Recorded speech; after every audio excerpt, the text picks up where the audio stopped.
Hello amigos, it's Centagon, and today I am actually going to pose a theory to you guys. I propose that Darth Vader was actually on the light side the whole time!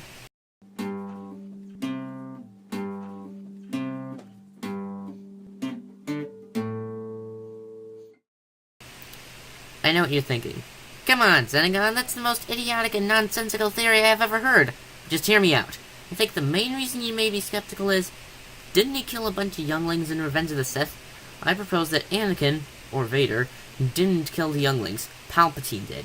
First of all, we never actually see Anakin kill the younglings, only ignite his lightsaber. He could actually have told them that they need to fight back and they need to act like true Jedi. Secondly, I actually looked very closely at the image of the dead younglings. Do you know how many lightsaber wounds I found? None. I found no lightsaber wounds. In fact, I did not find blaster wounds either. I know what you're thinking, but maybe Anakin just force-choked them all. But do you really think that Anakin Skywalker, a relatively impatient character, would use such a slow method of genocide? Firstly, it would be one at a time. He could have only force-choked one youngling at a time, and it's not instant, it's slow and painful.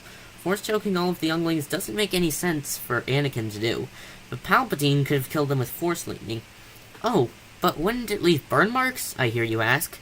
Well, if it was real lightning, Luke Skywalker would have been instantly fried by Palpatine with no time for Vader to save him in Return of the Jedi, so it's safe to say that Force lightning is not normal lightning, and may not leave the marks normal lightning does.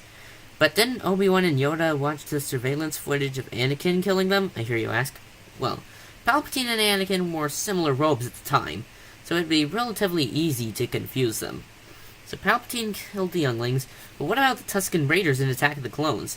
Well, Anakin may have started to turn to the dark side while killing the Sand People, but since he was so powerful in the Force, remember he was the Chosen One, he may have noticed himself drifting away from the light and was able to bring himself back.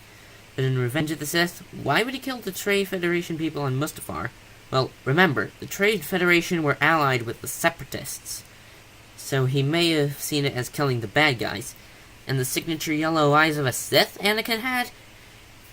In a world where there are swords that have blades made of superhero heated gas that can cut through almost anything, and hyperdrives that allow for people to travel light years in seconds, it is highly implausible that contact lenses do not exist.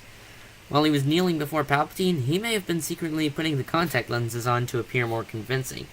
That's the prequels done. On to the original trilogy! Guess how many people Darth Vader killed in episodes 4, 5, and 6?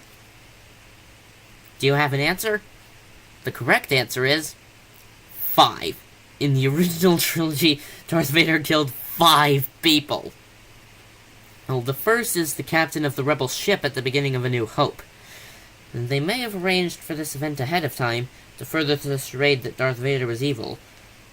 Well, then, near the end of The New Hope, Darth Vader killed Obi-Wan Kenobi. Vader is still justified as they may have also planned this event ahead of time to further convince Palpatine that Vader was on the dark side, like Snape and Dumbledore did in Harry Potter to convince Voldemort.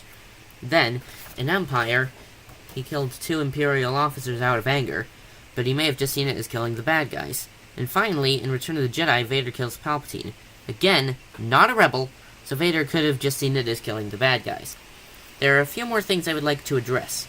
Firstly, if Vader wanted the rebels to lose, he would have killed Han Solo when he first saw him, killed Leia when he was determined that she wouldn't talk, and he would have killed Luke as soon as he cut off his hand at Empire Strikes Back, as his power in the Force would have told him Luke couldn't be turned. Why wouldn't he have told Luke after his famous "I am your father" line? Palpatine would most likely have sensed it. And that is my theory. What do you think?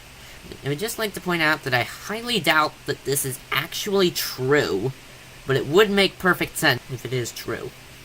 Notice any flaws in the theory, let me know in the comments. Just please be sensible, okay? It's been interesting, but I think it's time to say, see ya later, alligator!